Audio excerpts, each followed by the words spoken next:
Here we go. Okay. Welcome, everybody. As I mentioned, my name is Adina Siegel. I'm the social worker at Caring Kind.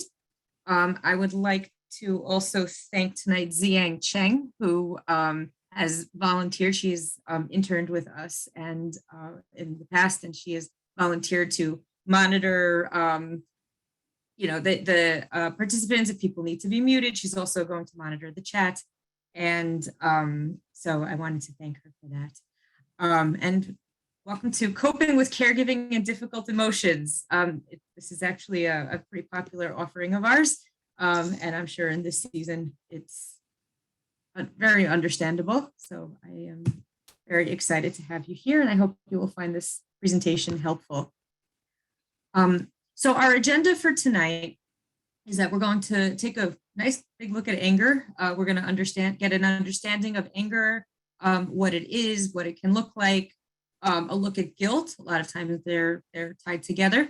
We're going to look at ambivalence. I'm going to discuss something called ambiguous loss, which also you may or may not be familiar with. We're going to talk about self-care, self-compassion, look at mindfulness. I'll summarize everything, and hopefully by the end, I hope that we'll have some questions. If you do have questions, if you could please write them in the chat, that will be helpful just for the flow of the presentation. I prefer giving the presentation, then afterwards, hopefully we'll have time to take some questions.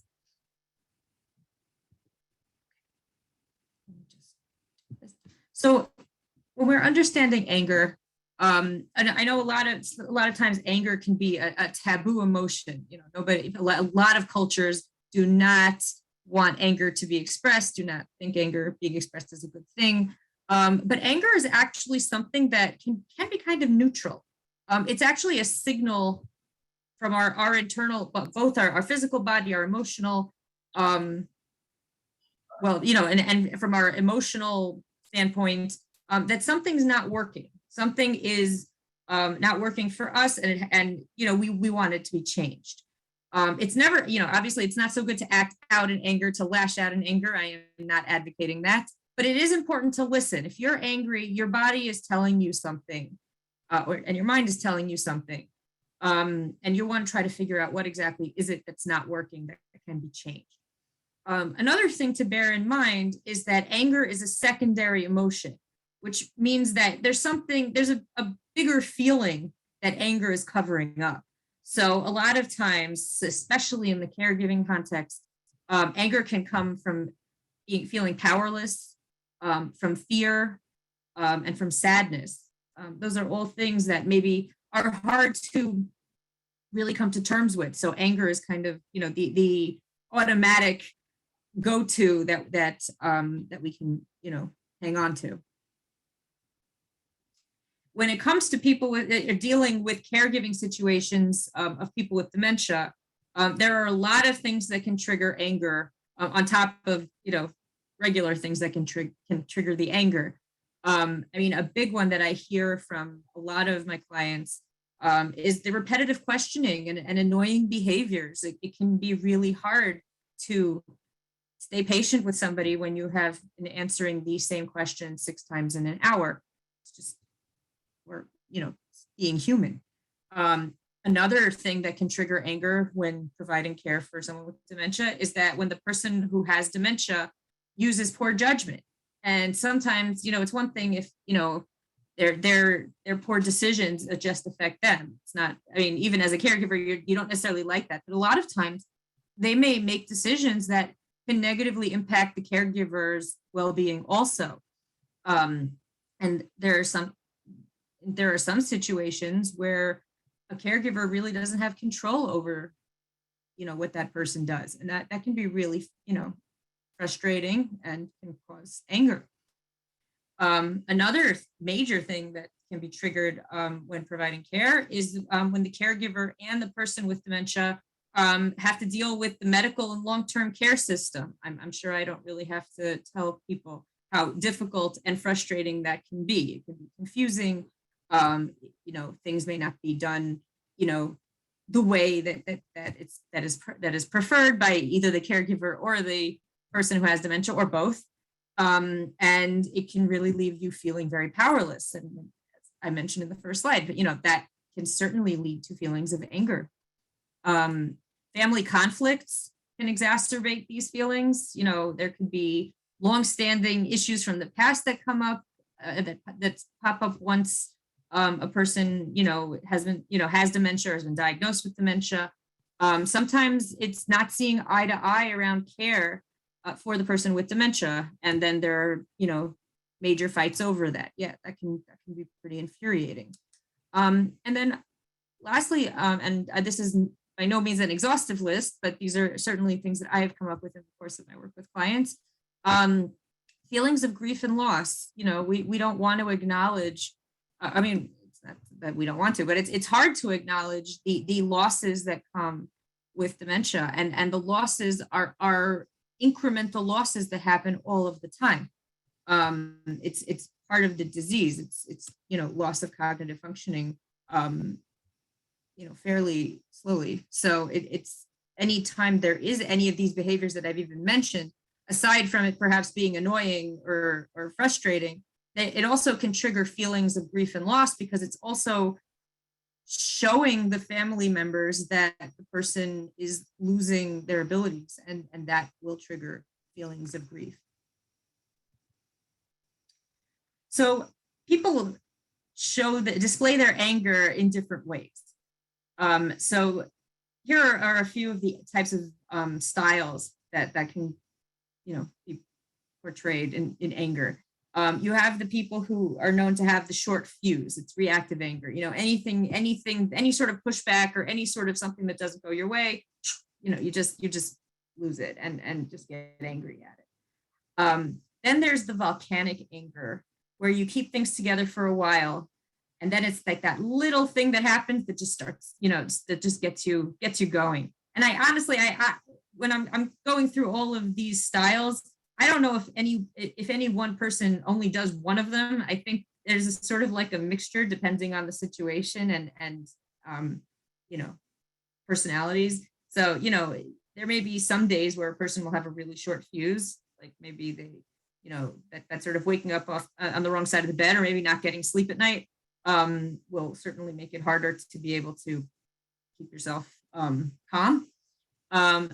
Volcanic anger, I think, well, it's not only women, but it tends to be people who are just, trying to just not be angry and, keep a happy face. And then all you need is that one little thing, and it just completely blows.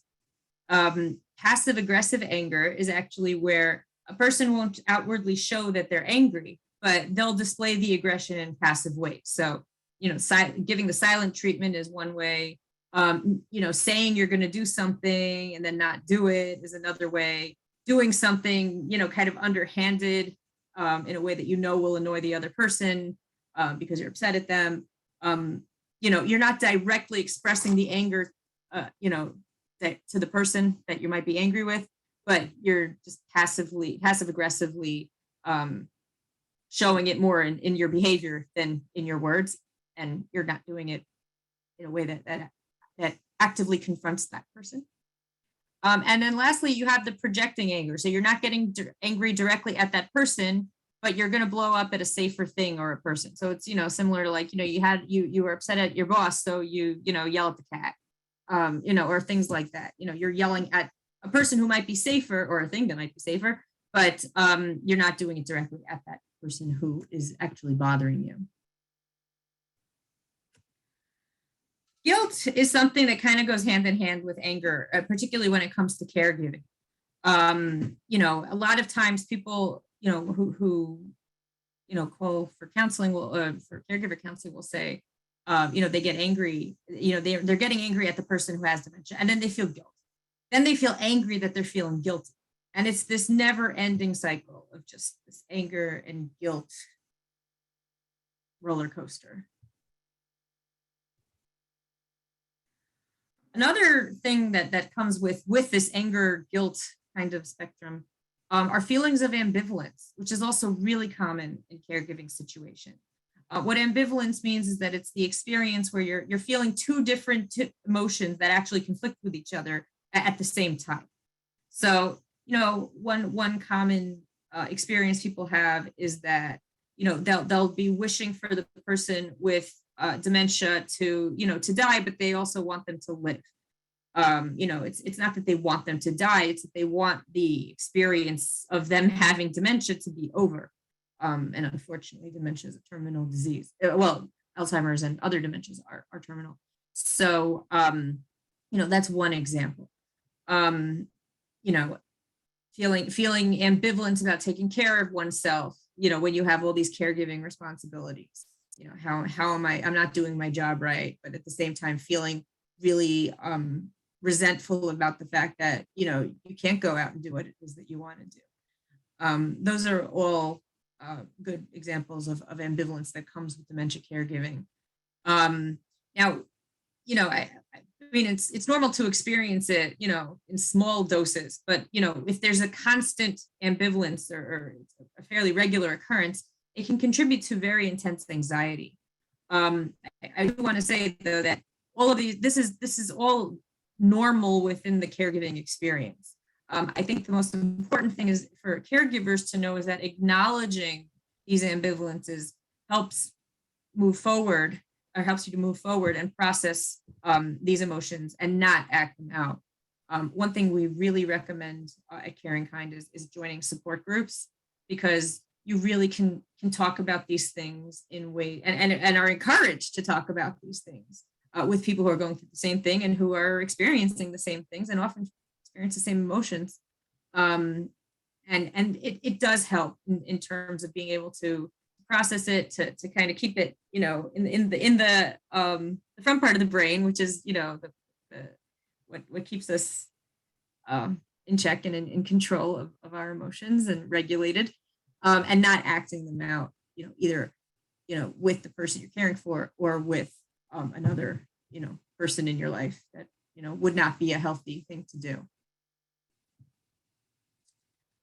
So coping with ambivalence, how to cope with it. So as I mentioned, acknowledging it is really important. Another thing to keep in mind when it comes to thinking about ambivalence is that emotions change. I think a lot of times, we feel like, when you're feeling a feeling, it feels like it will be feeling that way forever. But emotions kind of ebb and flow. And a lot of times it's really just about going through negative emotions and with in a supportive environment, but you do come out the other side. And it's normal, it's very normal to have really negative emotions sometimes, and then some positive emotions. I've had people who, I speak with, who are clients, and they'll say that, they're feeling a lot of accomplishment around their caregiving and really proud of themselves. And then like the next day they call up, there's some major crisis, and then they're feeling resentful, or they're feeling like, that they don't have it together. So this is all kind of that roller coaster of feelings that happen in this situation. Another thing to keep in mind with thinking about ambivalence is that, your relationship did not begin with this person the minute they developed dementia. And I personally find, like, when we're talking about, even when you're reading things about caregiving or things like that, it's sort of like, it comes with this perspective that it's like you're seeing caregiving in this vacuum. And the thing is, you've had a relationship with this person who you're taking care of. You may not have had a positive relationship with them. You may not have had a good history with them. And that will also come into play with the way, what you're feeling while you're caring for them. People who have to care for a spouse who has dementia when they have had a bad marriage for many years. People have had to care for parents who've had dementia when they've had, a critical parent, or, even an abusive parent who ends up needing care. So these are all things to think about. I am going to talk more about self-compassion as the presentation goes forward. But these are all things to think about, and to realize that,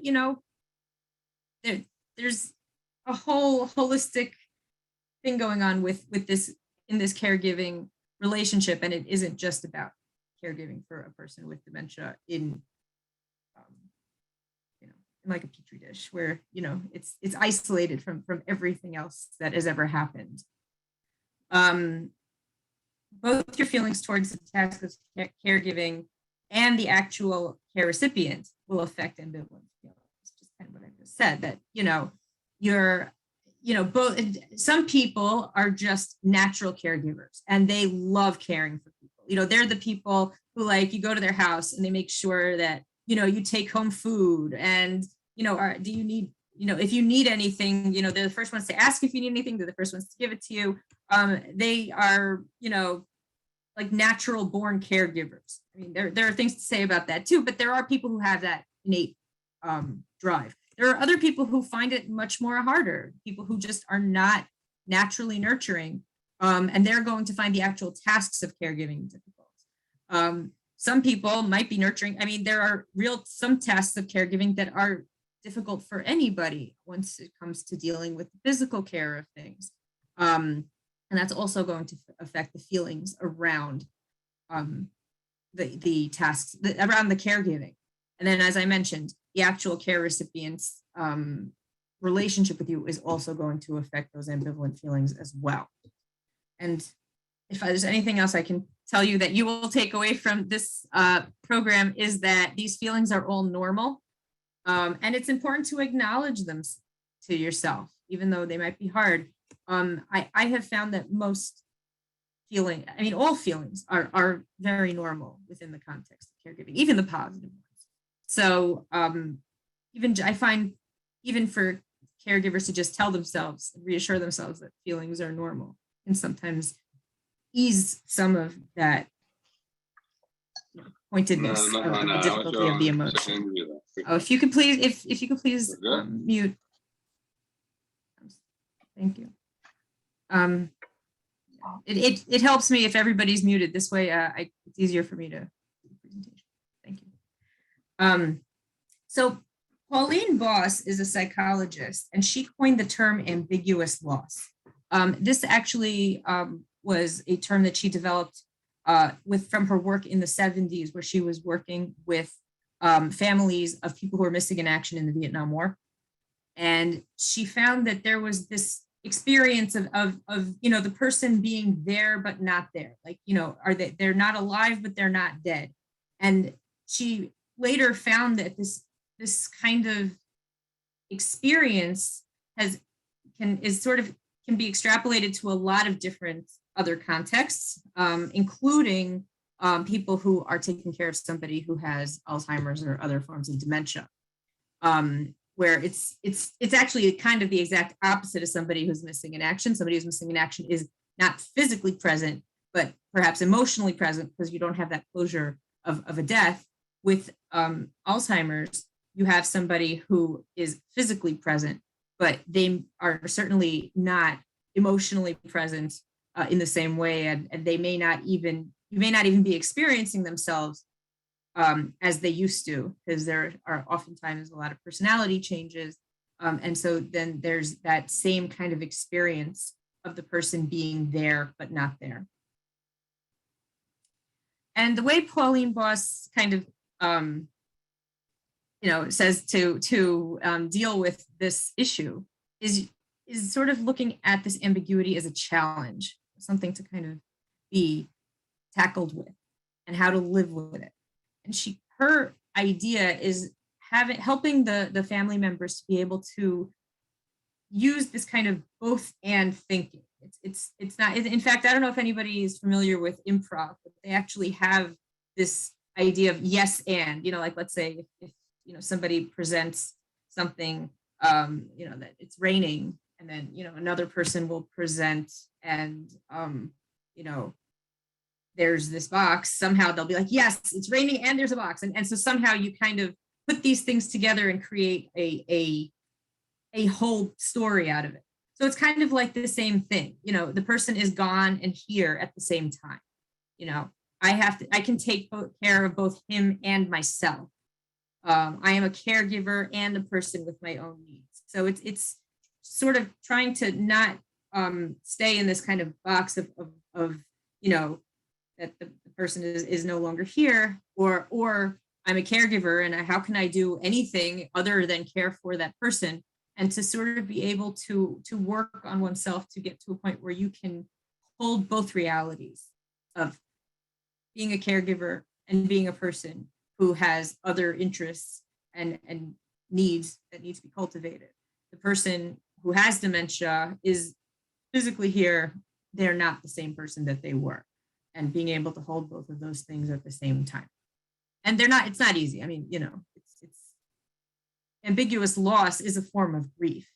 So, but that is the work that she identifies as needed to be able to be done to help deal with ambiguous loss.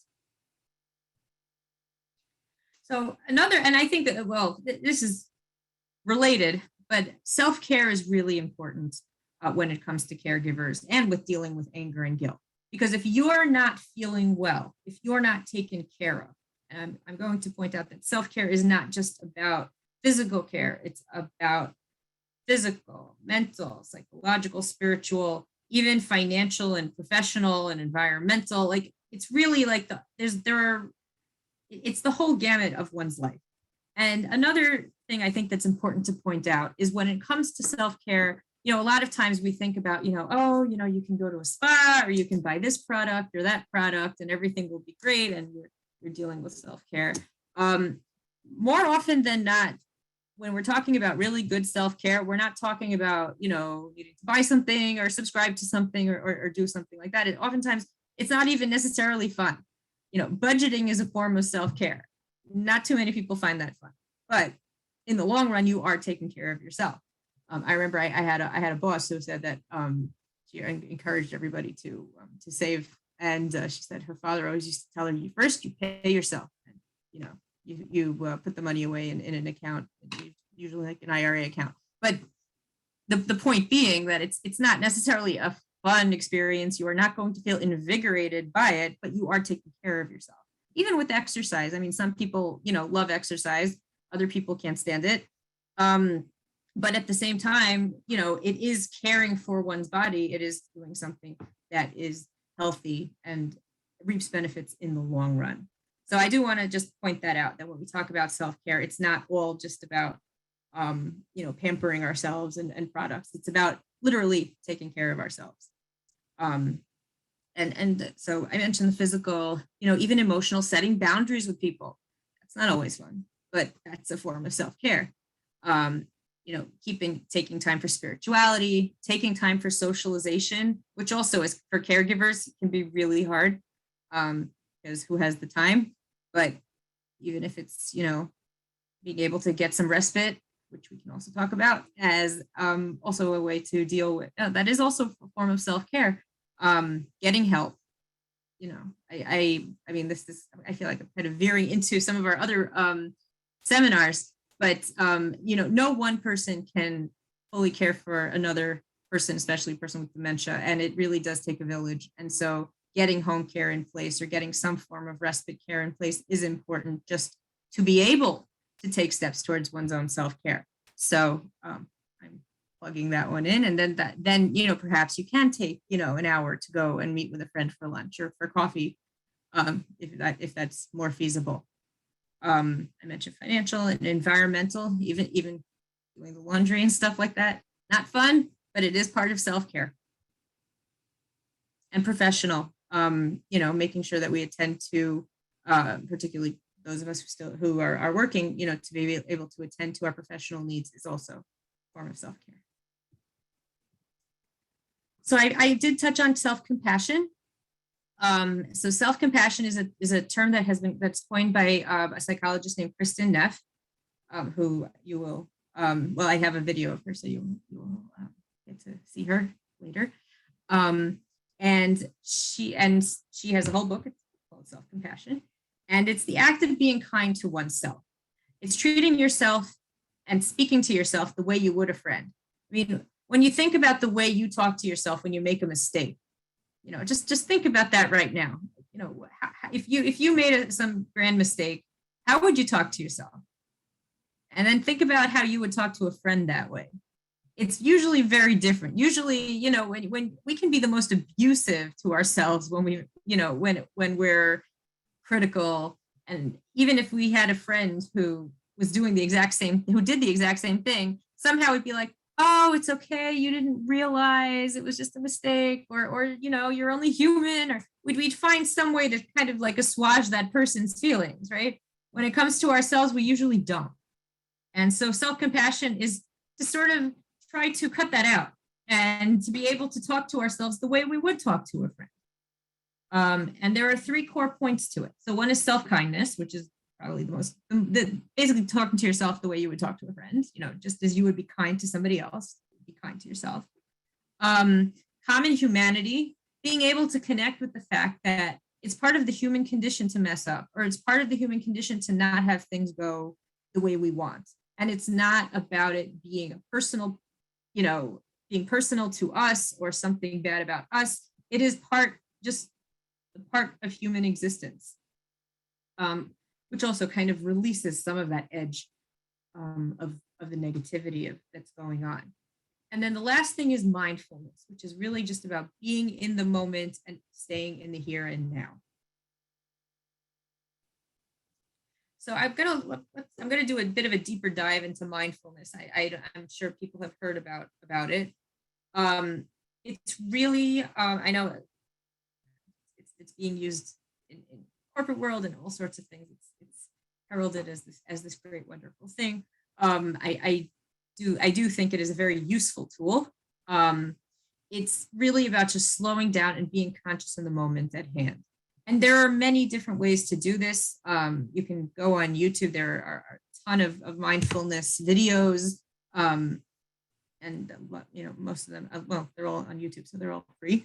And you can find some that are pretty short. But it's really about slowing down. The most classic way of doing mindfulness is, sitting and attending to the breath, just sitting and listening to yourself breathe. And if you're thinking thoughts, then, you just let them go, let them think, but you're attending to your breath, and you sort of are trying to you're experiencing the breath, and your thoughts can kind of just sort of flow out of your head, sort of the way a leaf would flow down a river. That's one of the metaphors that are used. And the whole work is really just focusing on the breath, and it does take some work, but it can be really, really helpful. But some people don't really find that, or have a hard time sitting and doing that. So even just being able to focus on an activity that you're doing in the here and now and slow it down. Let's say it's about, making lunch, and, making lunch can be kind of really not overwhelming, but, frenetic. It's the middle of the day. Maybe you have other things to do, and you want things to be done, and just over and done with. It may be worth trying to just slow it down. I mean, give yourself time to slow it down, obviously, but slow it down and just attend to everything you're doing one step at a time. Now I'm taking the bread, opening up the bag, and taking the bread out, and take a little bit of the slice of the butter, and just, focusing on it moment to moment, not thinking about other things. That's another way to integrate mindfulness into your daily routine.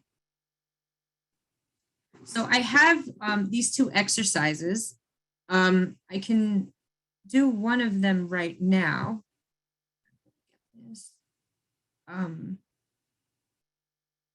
I'm going to be, I think we're going to try, I think Ziyang is going to try to put the links in the chat, but I will also send you an email, as a follow-up with all of the links that I'm mentioning. So don't get too nervous. So finding calm during a crisis. This one I happen to really like. It's a good demonstration of what I was talking about with the breathing. We can try it for about a minute. I don't mind reading it if everybody wants to.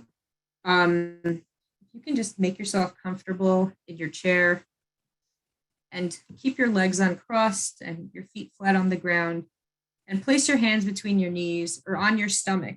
Feel your breath rise and fall. You can feel free to close your eyes. And I want you to take 3 deep abdominal breaths. Start by exhaling the air from the lungs and empty them like a deflating balloon without forcing. Inhale gently through the nose and hold the air in for a few seconds.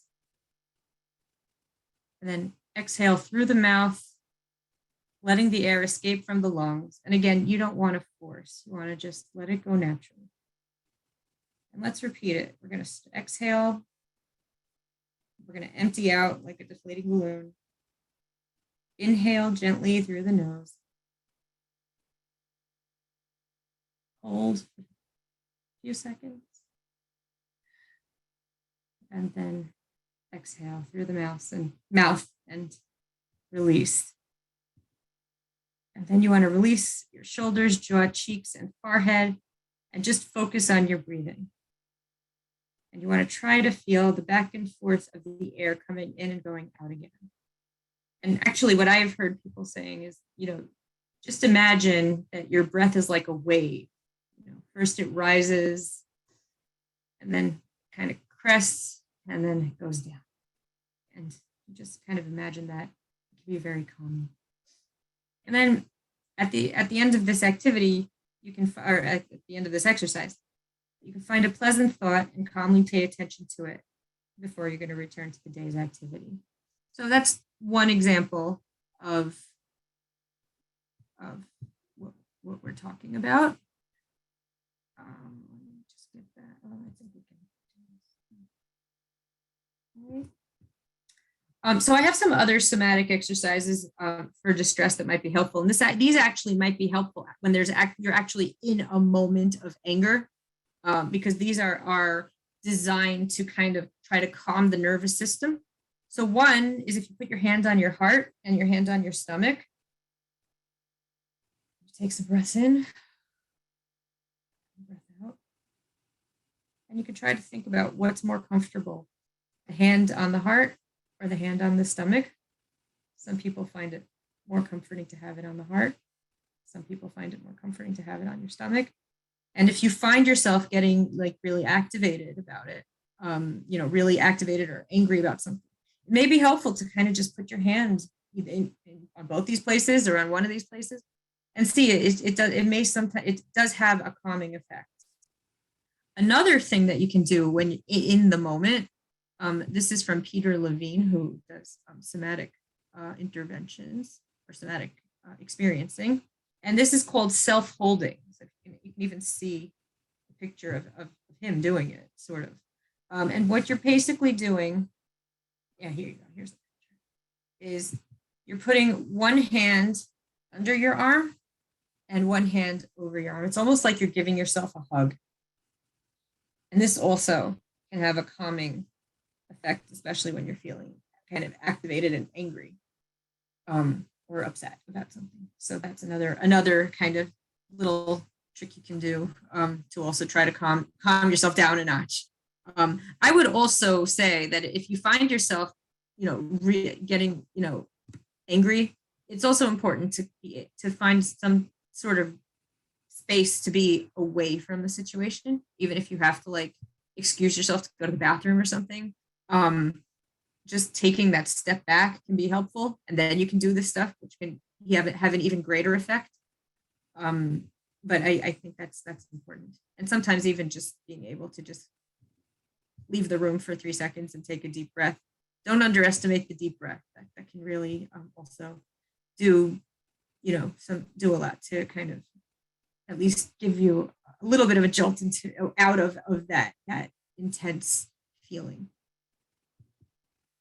So I want to show you this because another thing I was talking about the importance of kind of accepting our emotions, right? These emotions come and emotions go, and not to fight it, because if you fight it, you have more of a chance of acting it out. So I wanted to show this video because I think it's a great illustration of this concept.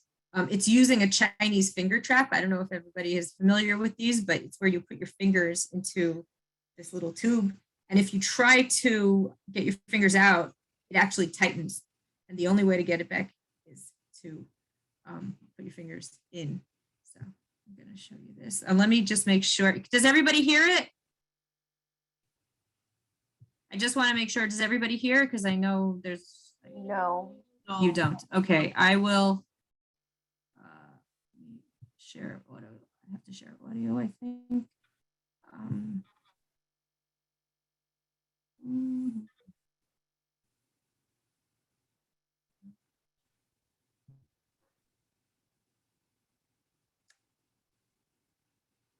no.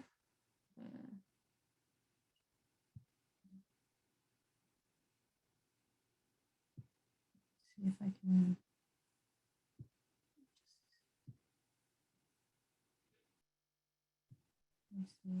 I'm sorry about this. Every time I think I know what I'm doing, I don't. Hold on. Oh, whoops. If not, we'll have to. Oh, share sound. Yay. They did change it, by the way. Just if everybody can let me know if you hear it. Do you hear it? The Chinese finger trap is a great illustration of Everybody hears it? Okay, great. life. I put my fingers in here and they're stuck. I feel trapped. And the reason I'm trapped is because I keep trying to control or exert influence over something that I don't have control over. The Chinese finger trap is in control. So as I accept that, I can now take my focus on trying to control that which I don't have control over, live life on life's terms, in other words, and focus on what I do have control over, which is freedom, and which is what I want. I want to feel and be free. And as I focus on freedom, then I allow things to happen and do things consistent with freedom, and I become free. So consider the Chinese finger trap. The next time you feel stuck, whether it be drug addiction or some other problem in one's life, accepting the fact that I'm not in control allows me to exercise a focus on what I really want, and then allow things to happen and do things consistent with that focus. The Chinese finger trap.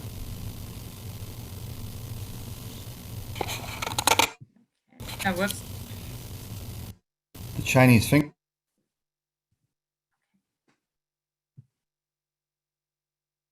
So I just wanted to show that as an example. I had Chinese finger traps. I just don't know where they went, so I figured I'll go to YouTube. So just to kind of summarize about things that we can do. So as I mentioned, just being able to step back and count to 10, doing something to step back from that situation is very important. You want to try to focus on what you can control over what you can't.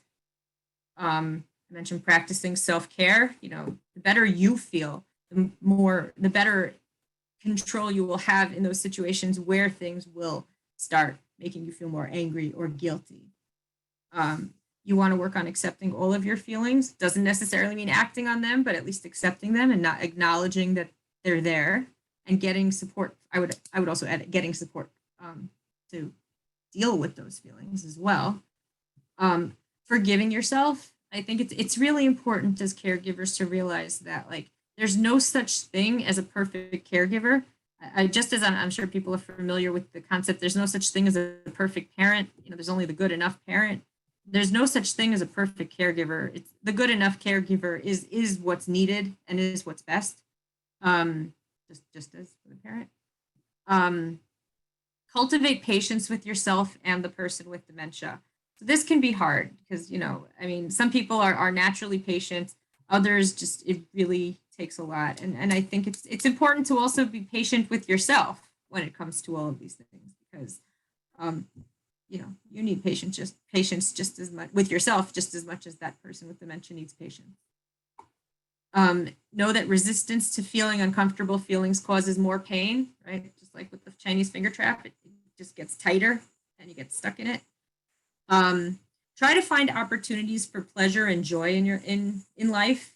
Try to find things. Sometimes even in the caregiving situations, a lot of times, there's a lot of difficulties and drudge work and really awful things, but there are moments where things are good, and try to really acknowledge and take in those moments that are good. You may even want to write them down, and this way you can always come back to them later.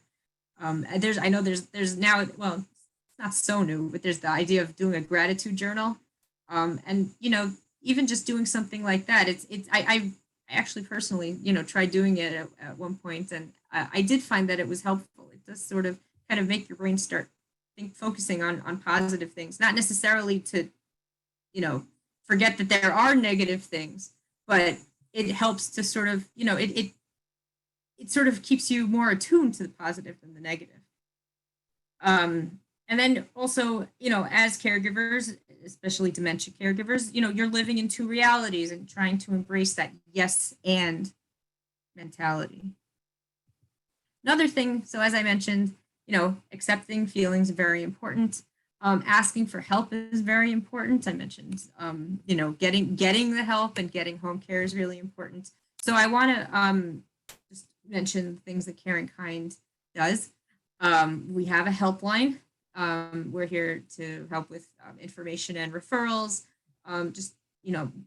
It's basically the gateway to all of our programs that I'm going to mention. It's also a referral source for things in the city if you need help with getting a diagnosis, you want information about home care agencies or elder attorneys or, all sorts of programs, you're more than welcome to give us a call. We have social work services where we help with both the care planning aspects of things and planning for care. We also provide, emotional supportive counseling for caregivers. We have support groups, which I mentioned, which I think are also invaluable for many people. I just actually gave a presentation on Friday, and somebody mentioned she was in a support group, and she said that she found it really, really invaluable for her in terms of coping with her situation. And we hear this a lot. Our support groups are they're in all 5 boroughs, but right now everything's virtual. But eventually, it will go back to being in person, and when it does, it will be in all 5 boroughs. So we do our support groups are based on relationships. So it's spousal support groups and adult children support groups. There are different needs for each kind of relationship, so we really want to focus and attend to that. We provide education and training. So we have regularly running seminars on understanding dementia. They run twice a month, every month. So if you miss it 1 month and you miss both 1 month, because one's in the evening, one's during the day, you can do it the next month. We also have legal and financial seminars, which run also twice a month in daytime and evening. They are facilitated by elder attorneys, and also every month. So if you miss one, you can always catch it the next month. That's an important, well, understanding dementia is, explaining about dementia. Legal and financial discusses advanced directives, healthcare proxies, power of attorneys, and also the Medicaid application process and things to know about Medicaid eligibility.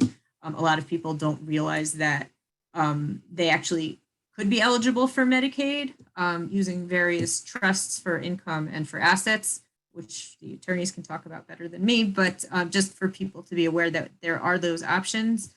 And if you're interested, you can certainly call our helpline, and they can register you for any of those seminars. We have monthly education meetings. This is December's monthly education meeting, but we have monthly education meetings on all sorts of topics. I believe next month it's going to be on bill paying program. So if that's something of interest, you can also feel free to sign up. Again, our helpline is kind of like where to go. We have training. We also have training programs for both family caregivers and home health aides, which are more of a deeper dive than just understanding dementia. The family caregiver one is a 4-part workshop. It's basically focusing on how to manage challenging behaviors and also how to care for yourself as a caregiver. They've also been really, they're really wonderful, and caregivers find them really, really helpful. We have our home care training, I believe is a 6-week training. It's for home care workers. If you have an aide who is interested in getting more training, you can also let them know about our program. they can, they're certainly welcome to join. We have a wanderer safety program, which provides a bracelet from Medical Alert, which basically says on the back, that there's cognitive impairment, there's a tracking number, and it's a way of getting, and Medical Alert's number, and people who are enrolled in that program have a significantly less of a chance will have a significantly better chance of getting found, because those who are found after 24 hours generally have worse outcomes. We have that program. We have Connect to Culture. This is actually the fun program. As I mentioned, you want to have those moments of positivity. So we actually partner with different cultural programs throughout the city, and to provide dementia-friendly programming. So we have museums, we have musical, orchestras and music groups and dance groups, and like really the professional ones that are like,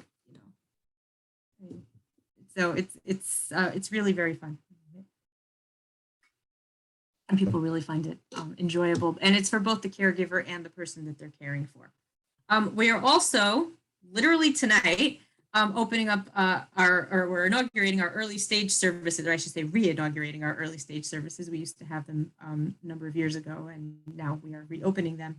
And that is where we are going to be providing services for people who are in the early stage of Alzheimer's or other dementias. So also, if you want more information, you can definitely call our helpline for that. I want to tell you that our services are provided free of charge. I believe the only service that we currently charge for is the Medical Alert, because there's a fee associated with Medical Alert, but our programs are philanthropically funded. And we obviously have some fundraising efforts throughout the year. So we really are dedicated to helping caregivers and the people who they care for. So please use us. We're here to help.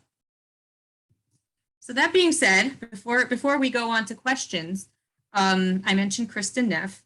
This is Kristen Neff, and she has this really wonderful self-compassion meditation that I want to play for you. It's about 10 minutes, and I think you will find it very enriching.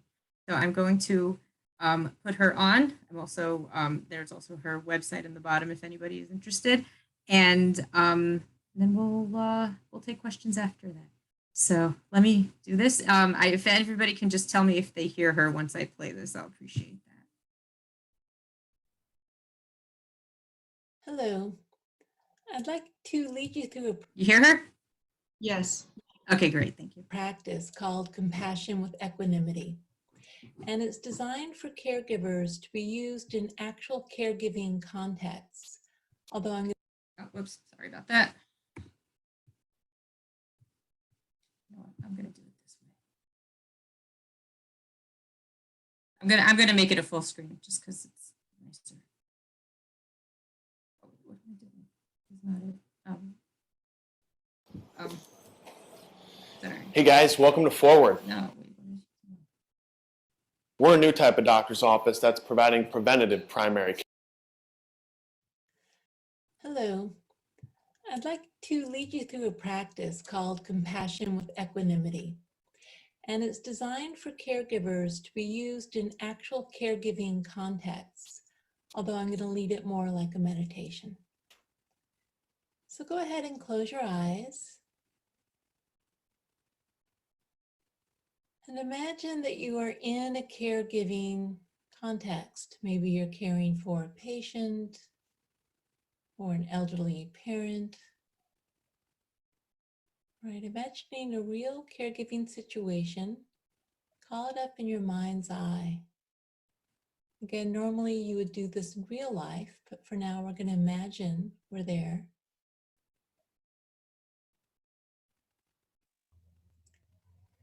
And first of all, allow yourself to get in touch with some of the stress and difficulty of being a caregiver.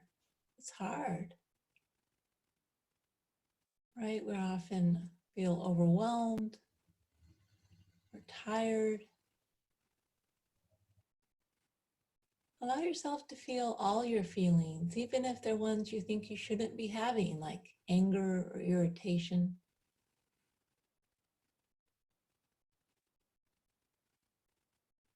Just letting everything arise.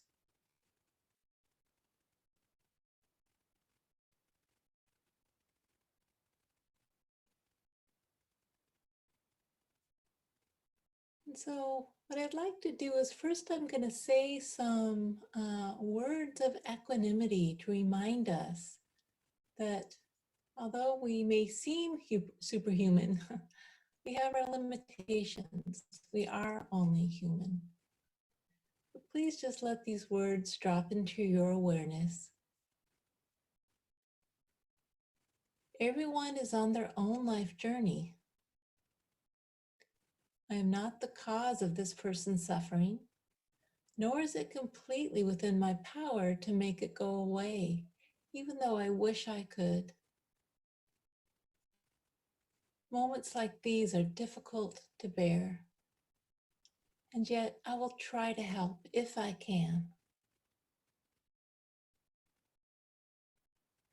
Just letting those words settle into you.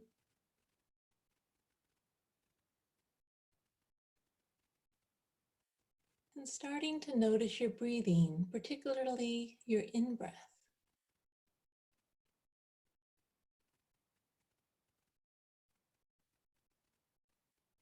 Noticing how the breath nourishes you, gives you the oxygen your body needs.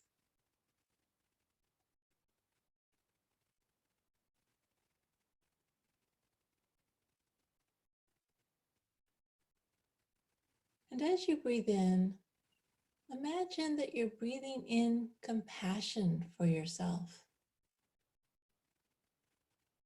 Right? You might also imagine a white or a golden healing light filling your body with each in-breath.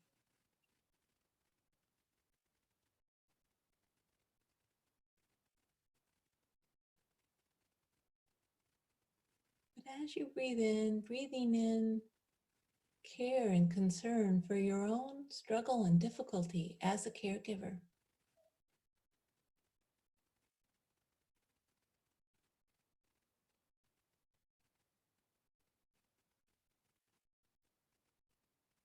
Giving yourself what you need.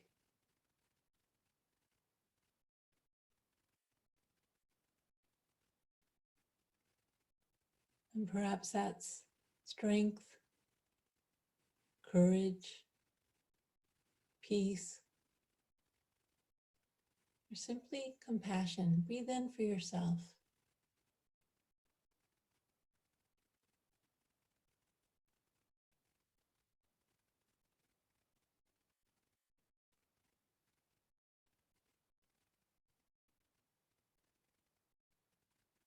And then now, focusing on the person you're caring for, the person who's suffering in some way.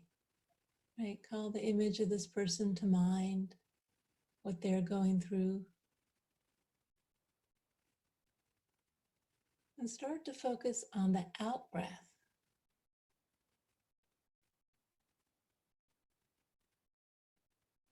And as you breathe out, imagine that you're breathing out compassion for the other, for their suffering and difficulty.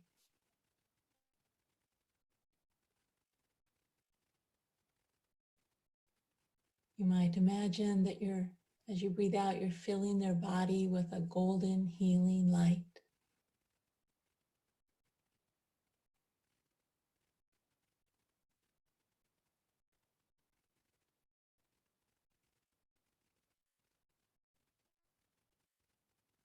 Using the breath metaphorically to send your well wishes so that they have what they need.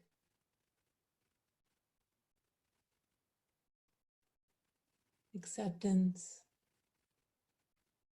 peace, kindness.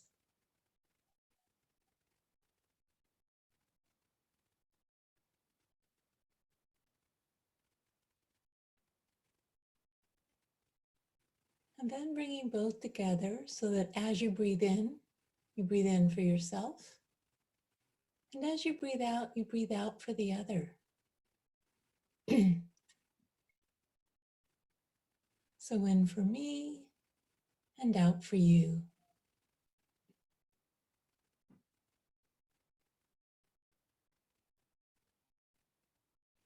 One for me and one for you.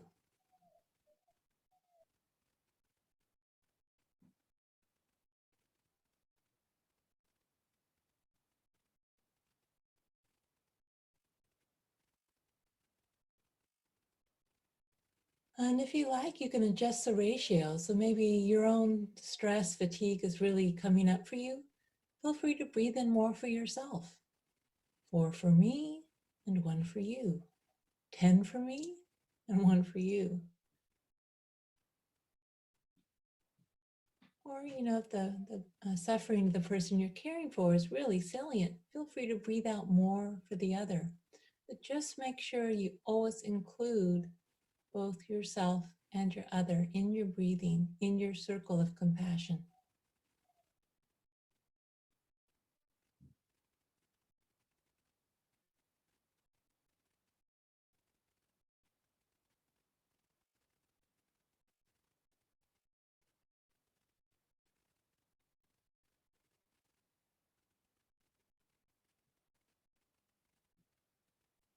Remembering that the source of this compassion is unlimited, a vast, boundless ocean, more than enough for you and the person you're caring for.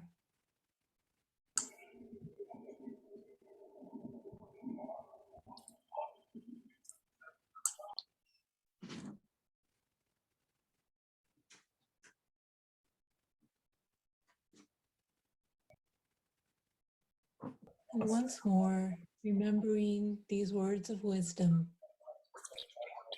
Everyone is on their own life journey. I am not the cause of this person's suffering, nor is it completely within my power to make it go away, even though I wish I could. Moments like these are difficult to bear, and yet I will try to help if I can.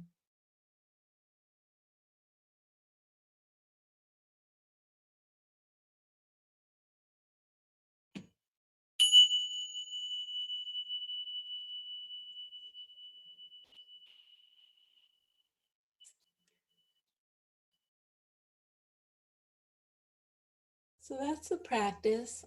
And again, you don't have to practice it as a meditation. You can use the breath as a vehicle for your compassion in the actual caregiving setting you're working in, but always just remembering equanimity. We care so much. We want so much to help others, but we are human. And if we can embrace that humanity and that vulnerability with compassion, everyone benefits. Thank you.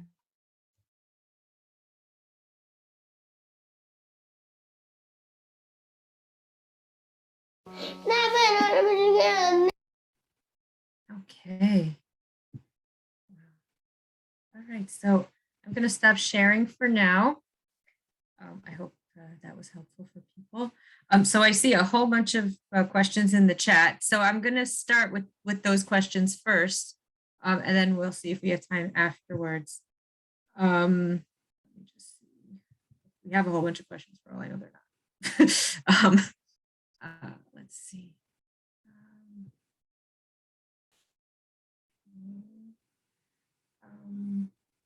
Yeah, we will send the slides. Let's see. So I have a question. Let's see.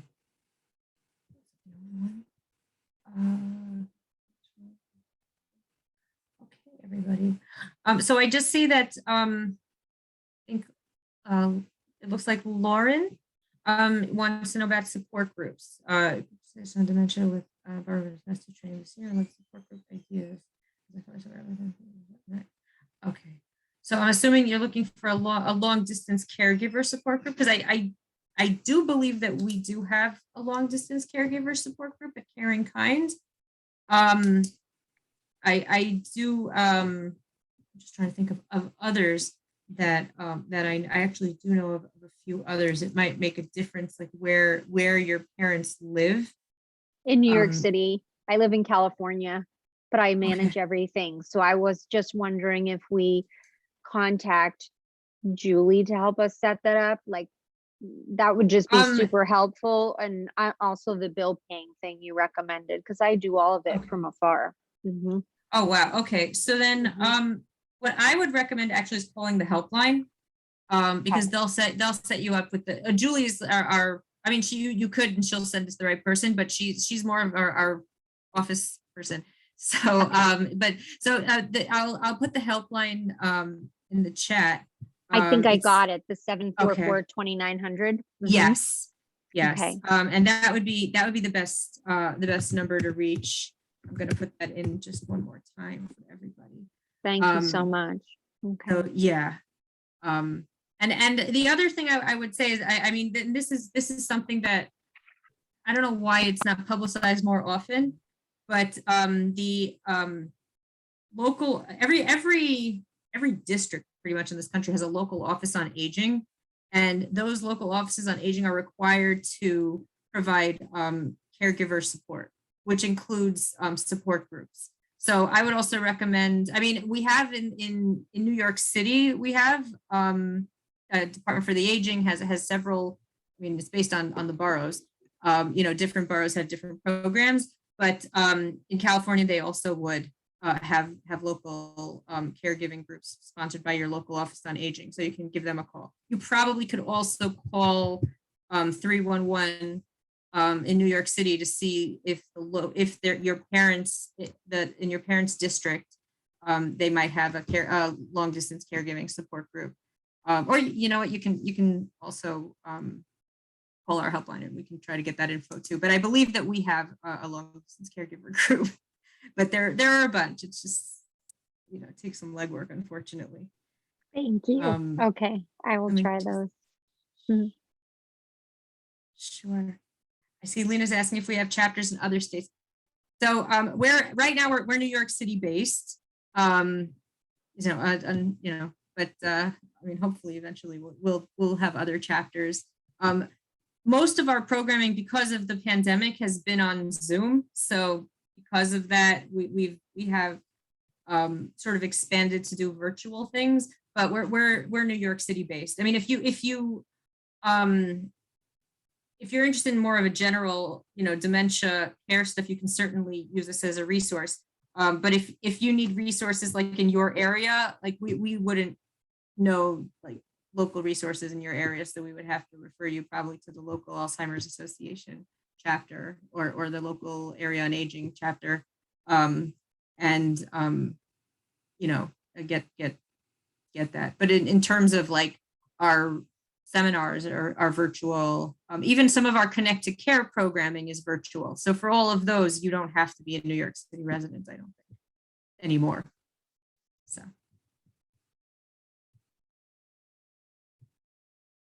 Anybody has any other questions? Any questions about, oh, no problem. No problem, Jolene. Okay. I'm wondering if anybody has any questions or thoughts about the content of the seminar. If there's anything needs clarification, or if you found anything particularly helpful or not helpful. That would be, I'm open.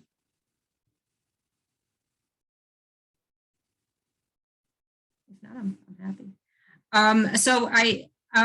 So once this recording is finished, it will go into our cloud, and I believe it will be sent once it's ready and processed. So hopefully it should be within the next, I would think a few days to a week. And thank you so much for coming. Thank you, Judy. So I guess if there are no, it was a very nice presentation. It was very useful. I found it very interesting. I have to learn to forgive myself. I have to make some changes. The other side will never do. It's me. and I'm going to do my best to be more compassionate and kind to myself and more accepting. And I am a human being, and it's very, very hard to work with people who have dementia, and they are really off, and sometimes it really drives me crazy. So I have to keep myself sane and say it's the other person, it's not me, and I have to be in control and not let that person control me. So I'm working on it. I will be working harder. And I'm glad that they have people like Adina Siegel and other people who are very helpful and kind and compassionate, and they understand. And I appreciate the city of New York for providing such services. We're a wonderful country and a wonderful city. And I thank you very much personally, and all the people behind the stage that I don't see, please convey to them. On behalf of the other people here, I appreciate them very much. And I appreciate you. Thank you. You Well, did an excellent job. I can Thank say, you. this is Jolene. I can say right now, just from listening to, is your name Gila? My name is Geula. Giola. Just Yes. from Giola's presentation, she summed it up for me. Good. All feel the same way. We are all human, and we have a common denominator. Yes. And we should not be ashamed of our feelings. They're very normal and natural. Yeah. You could just put up with so much craziness in one day, and sometimes you go out of your mind, and it is only human. Because I've been with a lot. I've been a caretaker since I was a child, for my sister who was mentally ill, and my mother who was not well, and now my husband. So I never expected this, but life throws all kinds of things on you. But looking at my children, grandchildren, and great-grandchildren, they are part of my husband, and I'm thankful to God that He has blessed me with so many wonderful things. And part of it is Him. It's from Him too, although He doesn't appreciate it, but I do, and I try to appreciate it for both of us. Mhm. Yeah. Oh, Jolene. Yes. Well, I'm from New York originally, but I live in Michigan and have lived here since I was 21, and I'm now 64 years old. And my mother's 95, and she was living in New York until 2019, actually 2020, June of 2020. And people told me, so it's not like I wasn't warned. People told me, do not try to take care of your mother for 365 days by yourself, 24/7 on call. And I said, oh my goodness, my mother's highly efficient, and at her age, even though she's elderly, she is independent. Well, that didn't work out. I should have listened. I burned out. I stopped looking in the mirror, and I actually enjoy the way that I look. But I no longer looked in the mirror. I became very depressed and worn out. I just actually broke from taking care of my mother. She does not have dementia. It's like if I live in like a 3,000 square foot house. So if you take all of her memories and put it in just one closet, just one double closet, she has to go and find what she wants to say. She needs to find her memories, but she has them all, and she remembers them like within 15 minutes. And so if I'm talking too much, I'm sorry. I see that the galaxy is there. So, but basically, I couldn't attend tonight because unexpectedly she needed me again, and I'm not going to neglect her. But one thing that I have learned, because it's going on 3 years now, one thing that I have learned is to self-advocate, make sure that I have boundaries, even for myself, because my mother's actually now healthier than I am. And so I just changed my attitude. I tried to lie to myself and say she doesn't know what she's doing. just to deal. Because if she doesn't know what she's feeling, then I don't have to hold her in my mind responsible for some of the decisions she offers in the relationship. But just from listening to that, to Giula, I think I said properly better. I got the summation of the entire presentation. Well, we're going to be sending the recording out, so you can always look, watch it once it's once we have it ready. Thank you. That might be helpful. So, but thank you. And thank you guys for sharing. Not always easy. Okay. If anybody else has anything, if not, now we can call it a night. But I'm here. I'll be on. I'm going to stop recording actually, and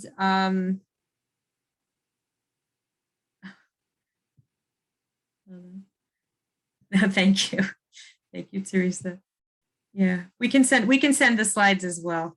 So I'm just going to stop recording for now.